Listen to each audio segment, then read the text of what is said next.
Moving on to the other great issue of the year, Ayodhya, which has surfaced towards the end with the Prime Minister's statement that it's a national sentiment. Many people saw it as a kind of U-turn by him, because he originally said he hangs his head in shame, and then he says it's a national sentiment.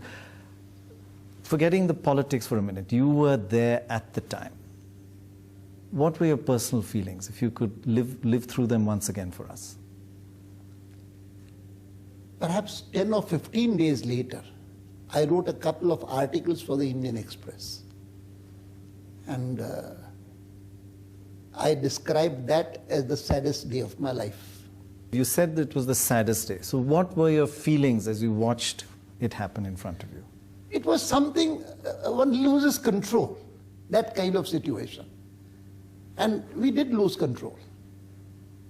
And because one of the aspects of the entire movement and of the party to which I belong, and the organization in which I have had my upbringing since childhood, namely the RSS, discipline is an important attribute. And there suddenly you find that discipline is no longer there.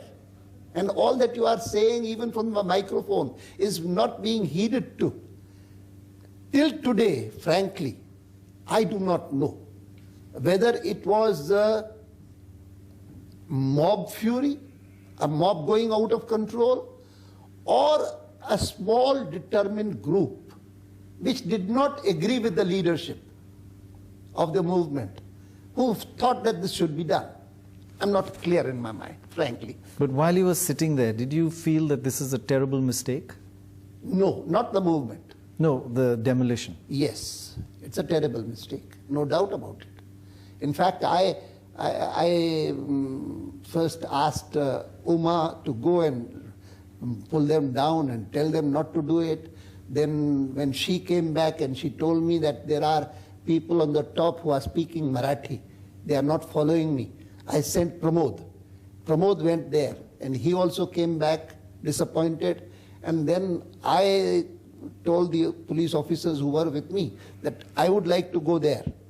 They said, no, we will not allow you to go. We could not see the whole thing. Would you also say, in a way, self-critically, that it was a failure of leadership, that you were playing with fire that got out of control? It is a failure, of course. I would not deny that.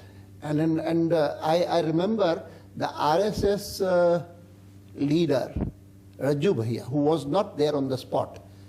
His statement the next day said three things. Firstly, I condemn this demolition. Secondly, the words that he used were, it is against the ethos of the Sangha Parivar. And third, it has been a damage inflicted on our cause. Now this is the reflection, and I agree with what he says. It's three lines which fully reflect what is our feeling, those who are totally identified with the movement as such, but who see this demolition as something wrong.